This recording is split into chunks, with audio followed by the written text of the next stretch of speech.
Bonjour à tous. Vous le savez, peut-être nous sommes en pleine semaine du podcaston. Donc pendant 7 jours, plus de 450 animateurs et animatrices de podcasts se mobilisent pour mettre en valeur le monde associatif et ses valeurs. Donc c'est une belle mobilisation et il était naturel que Rencontre Surnaturelle y participe. À cette occasion, je reçois aujourd'hui Véronique Tirbois, donc membre du conseil d'administration du Théâtre Spirale et de sa commission communication. Et puis, je reçois aussi Margot Labarrère, vous êtes venue en nombre, chargée de production et de médiation culturelle. Bonjour. Est-ce que vous pouvez vous présenter rapidement toutes les deux, chacune, et nous expliquer ce que c'est que l'association Spirale et quelle est votre action? Ok, alors du coup, moi je suis Margot Labarrère, donc je suis l'unique salariée de Spirale. Donc je suis chargée de production et de médiation culturelle au théâtre et je m'occupe de tout ce qui est accueil, organisation des événements qu'on fait, de la médiation culturelle surtout sur le territoire. Ok, un poste riche. Oui, oui, oui, c'est avec beaucoup de multiples casquettes. Eh oui. Et Véronique, du coup? Et moi, du coup, je suis bénévole à l'association depuis 7 ans maintenant, parce que je travaille en fait sur l'autre association qui est présente sur le même lieu. Et donc voilà, il y a toute une dynamique qui se crée entre les deux structures. Et donc mon bénévolat, effectivement, ça va être notamment sur l'aspect communication, mais pas que, parce que le bénévolat dans une association culturelle, c'est autant préparer la cuisine que faire du ménage de temps en temps, réparer des choses, etc., etc. Et évidemment, le lien avec les artistes, une partie qui est très intéressante. Ouais, ah oui, ça c'est vrai qu'on est un petit peu sur tous les fronts, généralement. Est-ce que vous pouvez nous parler un petit peu du coup de l'association et de son action? Donc l'association Spirale, donc on est basé dans le Gers, à Riscle, depuis 2010 ici sur le site à Riscle et précédemment dans un village voisin, avec l'idée de proposer à un maximum de publics, donc que ce soit du jeune public, du tout public, et des actions un peu plus ciblées sur des établissements, l'accès à la culture, donc pour tout le monde, un peu tous les genres. Avec une programmation culturelle, on va dire d'octobre à mai, donc avec une représentation, voire plusieurs, pour faire une date événement, donc avec par exemple un spectacle, un repas, un spectacle, donc voilà, pour venir et rester même, passer la soirée avec nous. Donc voilà, comme ça de octobre à mai. Et on a un festival en extérieur au beau jour au mois de juillet, donc en extérieur à l'ombre, bien installé, pour profiter d'un cadre verdoyant ici sur le site et toujours voir des super spectacles. Parce que voilà, il y a vraiment l'idée d'avoir des spectacles de qualité qui ont déjà été vus, repérés par l'équipe en charge de la programmation. Donc voilà, pour être sûr que ça soit adapté au lieu ici, aux valeurs qu'on porte, aux messages qu'on veut faire passer aussi. Voilà, et toujours dans un lien de bienveillance, de dynamique, être heureux de se retrouver, d'être là. Ouais, donc beaucoup de convivialité, mais en même temps de richesse culturelle et vraiment de la qualité, quoi. Tout à fait. Et en milieu rural, accessible en termes financiers aussi. Ouais. Voilà. Développer tout ce qui est l'accès à la culture en milieu rural. Ok. Et le festival donc, qui a lieu en extérieur chaque année, c'est toujours sur le site du théâtre, en fait. Oui, tout à fait. Ok. On a 2 hectares à peu près de sites à disposition. Donc, comme je disais, un site qui est mutualisé avec une autre association, l'Écocentre Pierre et Terre, qui permet d'avoir pas mal d'espaces extérieurs. Donc voilà, il y a vraiment pas mal d'arbres pour pouvoir créer et on rajoute des toiles d'ombrage pour pouvoir avoir des espaces à l'ombre. Et on a des espaces de repli, évidemment, si jamais il y a de la pluie. Et donc là, ça fait combien de temps que vous faites ce festival? C'est la combienième édition? La 22e, je dirais. Waouh! Ah oui. Et du coup, en termes de fréquentation, c'est un peu toujours les mêmes qui viennent de publics fidèles ou ça se renouvelle chaque année? Il y a des fidèles et il y a toujours des nouvelles personnes qui viennent par le bouche à oreille, la communication qu'on développe. Mais voilà, il y a effectivement pas mal de personnes qui reviennent chaque année, ou en tout cas la plupart du temps, parce que ce qu'on propose leur convient, leur plaît, et ces personnes-là ont envie de revenir. Oui, donc il y a une vraie fidélité aussi quelque part à la qualité de votre programmation du coup. Oui, tout à fait. On essaye d'ajuster au maximum pour que justement tous les spectateurs aient une bonne vue. Donc on a des gradins, on met des espaces au sol, notamment pour les enfants, mais pas que. Il y a plein de coussins aussi à disposition, et puis il y a quelques personnes debout pour finir la hauteur, on va dire, derrière les gradins, plus après des chaises à disposition. Donc on arrive quand même à monter sur des jauges assez intéressantes. L'année dernière, au total, on a eu 1952 personnes, je crois. Ah oui, c'est bien. Ouais. Oui, tout à fait, c'est très bien. Ouais. Et c'est sur 3 jours, c'est ça, j'ai cru comprendre? Alors, il y a 3 soirs et 2 après-midi. On commence le vendredi soir et on finit le dimanche soir. Et si on revient un petit peu sur la programmation elle-même, parce que vous parliez de donner un accès à la culture vraiment un peu à tous les types de publics, hein, ça on l'a bien compris. La culture, parce que c'est assez large, est-ce que c'est théâtre, musique, globalement, cinéma, à quel type d'art vous ouvrez en fait? Il va y avoir un petit peu de tout.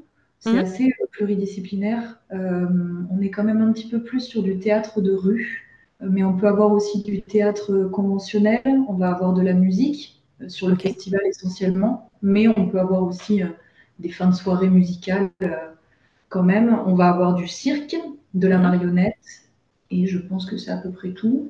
Oui, après, ça va être entre guillemets, des sous-disciplines. Il peut y avoir du théâtre d'objets, des déambulations. Ouais. Voilà, c'est varié chaque année. Ouais. Et dans la saison culturelle et dans le festival. Et du coup, par rapport au fameux festival, sachant que là, c'est quand même une plage de temps un peu plus large. Donc, quelque part, j'imagine que vous pouvez bien vous faire plaisir aussi au niveau de la programmation qui est présentée. Est-ce que c'est pareil, du coup, vous avez cette volonté de pouvoir ouvrir en multiculturalisme quelque part et à plusieurs publics, peut-être avec des événements plutôt jeunesse sur certains temps du festival et puis d'autres peut-être plus adultes ou... Il y a un espace en fait de jeu qui est réservé au jeune public. Ok. Mais enfin, jeune public qui peut être du tout public aussi, hein, mais voilà, qui en tout cas peut être accessible aux plus petits. Alors là, j'ai pas souvenir de l'âge, mais des fois c'est à partir de 2 ans. Enfin, et puis même, voilà, il y a toujours des bébés, des berceaux, des landaux qui viennent dans les fratries notamment. Voilà, tout le monde peut participer et en fait le public reçoit ce qu'il est capable de recevoir. Et donc voilà, quel que soit l'âge, nous on incite vraiment à justement développer cette culture de la culture en réalité. Tout à fait. De rendre accessible la culture, de se dire en fait, c'est pas réservé aux autres, c'est réservé à tout le monde. Et ça reste familial et justement, un peu à tous les niveaux de la famille, on peut le prendre et construire sa personnalité dessus, quoi. Oui, on n'a pas parlé de la danse. Il peut y avoir aussi de la danse avec ou sans texte. C'est vraiment suivant. Enfin, oui, puis il y a même effectivement des fois, il n'y a pas de texte du tout et on comprend beaucoup de choses aussi différemment. D'accord. Ouais, c'est super intéressant. C'est un lieu vraiment riche. C'est chouette tout à fait. de voir autant de vie. Donc du coup, ce lieu est dans le Gers. Donc c'est un lieu que vous partagez avec l'éco-centre Pierre et Terre, qui est lui plutôt spécialisé dans les alternatives écologiques. Donc c'est un lieu qui est globalement assez engagé, hein. Ça a l'air d'être un petit peu aussi votre credo, notamment sur le respect de l'environnement et de son impact responsable sur son entourage. Et moi, dans ce que j'ai pu lire un petit peu dans différents canaux, en tout cas, vous décrivez un souhait de proposer un théâtre encore plus exemplaire et plus économe en énergie, plus responsable. Est-ce que vous pouvez m'en dire un petit peu plus sur ce positionnement et cet engagement un petit peu hors du commun et qui fait du bien, en fait, hein? L'engagement, clairement, il était affirmé bien avant cette demande de la part des financeurs. Parce que c'est les valeurs en fait portées par l'association à la base. Alors, vous parlez d'économie en énergie, mais en fait, c'est une démarche vraiment globale. Donc, sur le site, on a par exemple que des toilettes sèches à l'année. On a un bloc sanitaire composé il y a 3 toilettes sèches, il y a des urinoirs féminins, des urinoirs masculins. Donc, pareil, voilà, les urinoirs féminins en dur à l'année, c'est encore peu développé. Et voilà, on a de la chance de pouvoir tester, expérimenter ça, nous, au quotidien. On a une gestion raisonnée de tout ce qui est l'eau, l'énergie, les ressources. On a de la chance parce qu'on a une équipe cuisine qui nous propose des menus vraiment délicieux, mais voilà, réfléchis pour que ça soit une alimentation faite avec des produits locaux, bio, de saison évidemment, en circuit court au maximum. Voilà, d'avoir une réflexion globale sur qu'est-ce que c'est d'avoir une alimentation saine aussi derrière, une alimentation équilibrée, avec des menus alternatifs, menus végétariens, des fois sans lactose, sans gluten, pour répondre aux intolérances ou allergies de chacun, ou aux souhaits d'alimentation de chacun. On va avoir toute une démarche aussi sur la réduction des déchets, d'avoir utilisé des produits plus en vrac, on a du compost sur place. On favorise aussi, on incite au covoiturage, à la mobilité douce, ce qui n'est pas toujours le plus facile en milieu rural, parce que on est relativement isolé. Même si en fait, à Riscle, on a la chance d'avoir la ligne qui fait Tarbes, Mont-de-Marsan, qui passe en fait à 1 kilomètre d'ici. Donc en fait, c'est possible de venir en transport en commun ou en covoiturage. Il va y avoir toute une démarche aussi de communication responsable, donc pour réfléchir à qu'est-ce qu'on imprime, qu'est-ce qu'on n'imprime pas, quel type de support, quel format d'impression, etc. etc. D'avoir une démarche globale. Effectivement, vous parliez des économies d'énergie, tout ce qui est les projecteurs, c'est des choses qui vont consommer beaucoup d'électricité. C'est comment on peut réduire, comment on peut réfléchir à tout ça et s'améliorer au fur et à mesure. Et en fait, justement, notre expérience permet d'avoir un lien au niveau de toutes les structures qui organisent des lieux culturels, des événements, au niveau du Gers et même des fois un peu plus loin, pour pouvoir témoigner, échanger des bonnes pratiques. Assez régulièrement, on est en contact avec tous ces acteurs-là de la culture, du tourisme, pour justement pouvoir améliorer les pratiques globalement. Et oui, le lien avec l'écocentre permet de réfléchir globalement. Et en fait, peut-être le gros avantage, c'est qu'on a un lieu qui est géré comme ça tout au long de l'année. C'est pas juste pour un moment ponctuel. En fait, donc, les réflexions, on les fait en continu et on s'améliore en plus. Alors, petite question peut-être idiote, mais est-ce que dans la programmation que vous déterminez, quelque part, ce critère, on va dire un petit peu responsable ou vertueux, vous le demandez aussi aux artistes qui viennent chez vous ou ça va quand même pas jusque-là? Alors oui et non, je pense que y en a qui vont être plus ou moins sensibles à ça. Après, nous, ce qu'on essaye de mettre en avant aussi, c'est de se dire que la culture permet d'apporter, enfin les artistes permettent d'apporter un regard un peu décalé sur la société. Oui, Et tout à fait. en fait de ce regard, de mettre un pas de côté, de se poser d'autres questions ou d'avoir un autre point de vue, d'enrichir les échanges. Et en fait, c'est aussi eux qui nous apportent. C'est pas toujours que dans le sens descendant. Que eux, ils nous permettent vraiment de réfléchir différemment ou de trouver des nouvelles portes d'entrée pour pouvoir mieux sensibiliser à leur tour. Après, le côté engagé, il se retrouve en fait, on parlait plutôt du côté environnement, engagement éco-responsable, etc. L'année dernière, on a eu, et même là encore pour la fin de saison culturelle, on a des spectacles engagés, notamment sur le côté de la migration. Il peut y avoir d'autres messages que le côté environnement. D'avoir certains spectacles qui sont assez forts sur le genre, par exemple, on a eu sur la sexualité. Il y a pas mal de thématiques qui peuvent ressortir comme ça, qui sont des sujets d'actualité un peu permanentes, mais avec des propositions artistiques intéressantes pour que on les programme et pour dire qu'on soutient aussi ces messages-là. Oui, d'accord, je comprends. On va s'intéresser un petit peu plus ou rentrer un petit peu plus dans le détail des actions que vous proposez, parce que vous avez dit un petit peu effectivement en présentation. Donc, vous œuvrez effectivement à développer la culture en milieu rural alors, depuis 30 ans, je ne me trompe pas, c'est à peu près ça? Ouais, peut-être pas tout à fait, mais pas loin. Ok. Wow.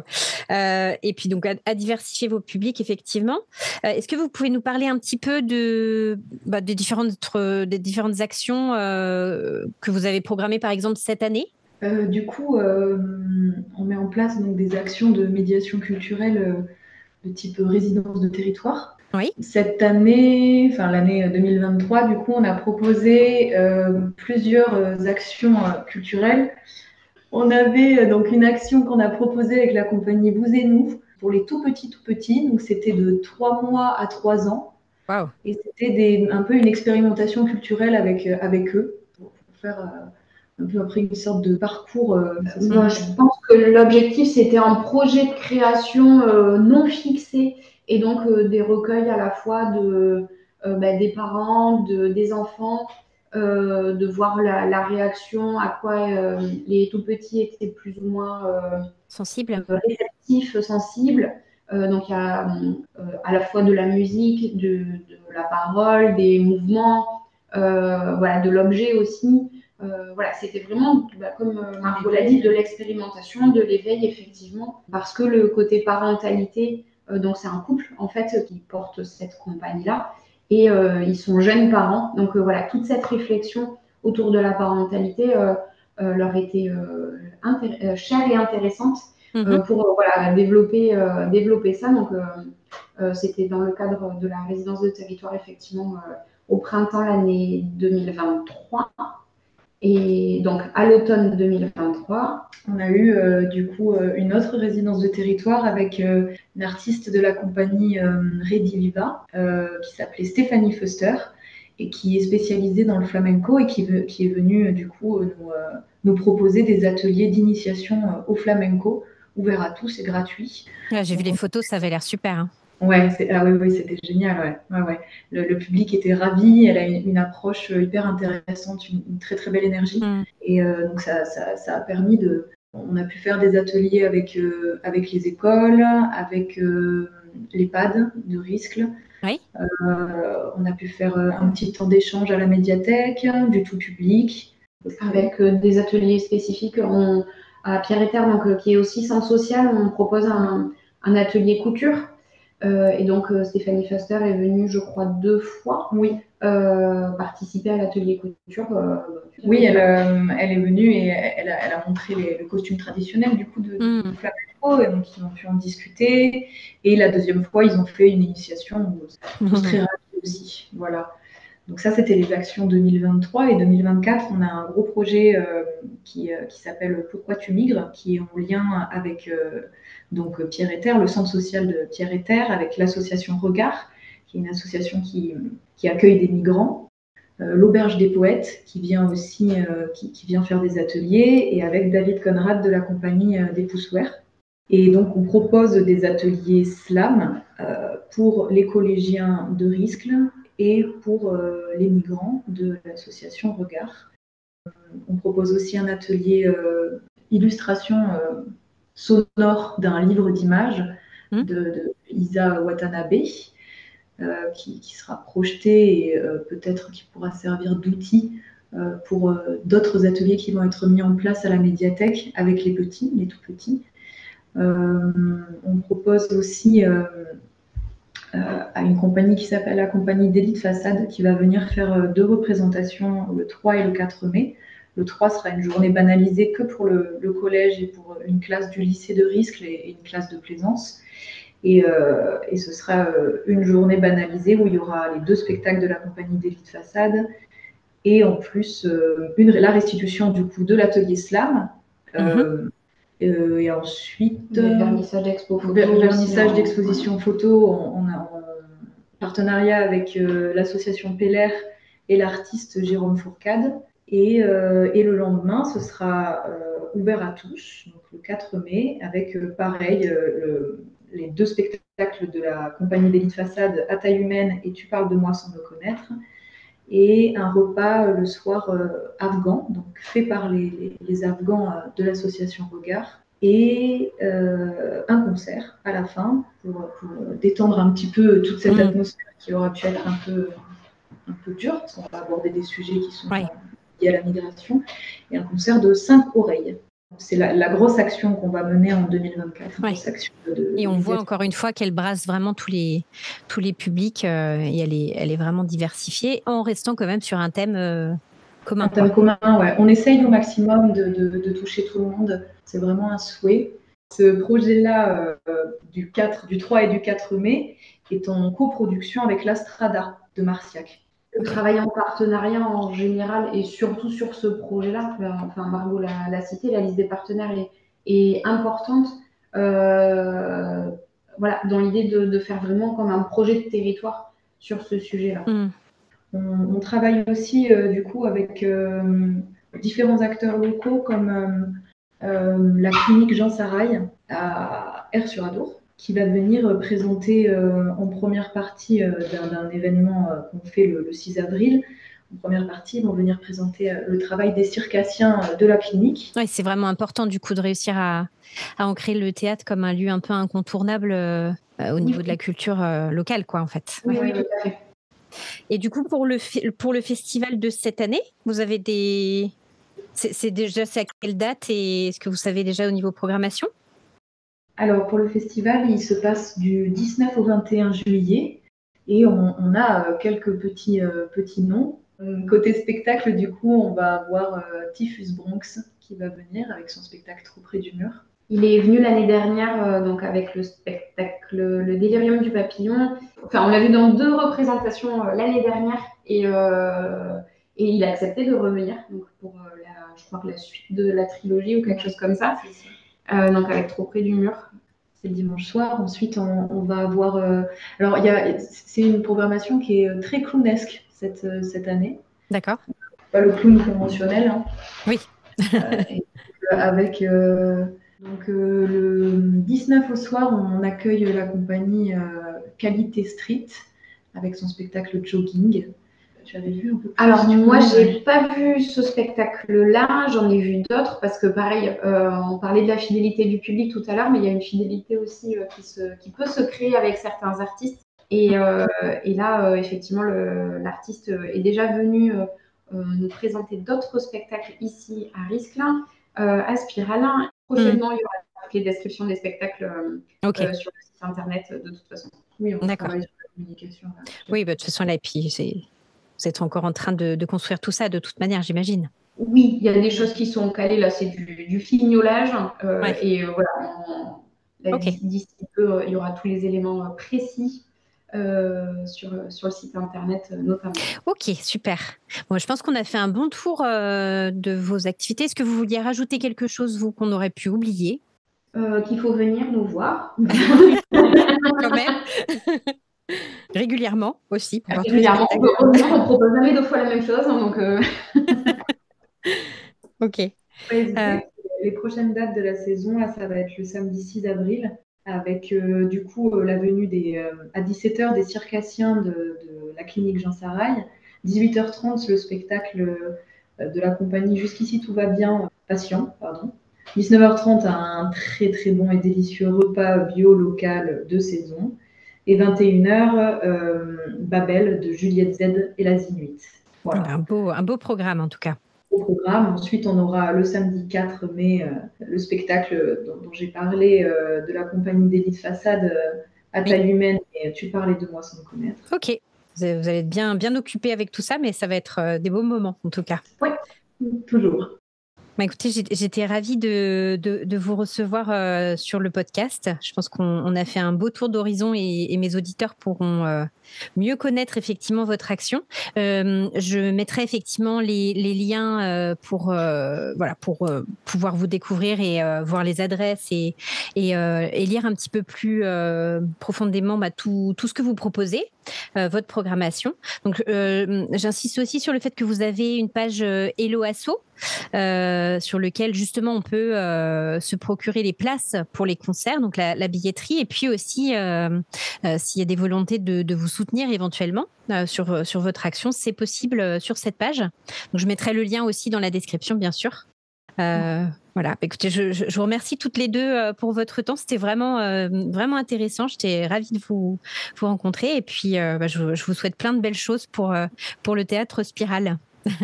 Merci beaucoup. Merci à vous de nous avoir reçus. Avec plaisir.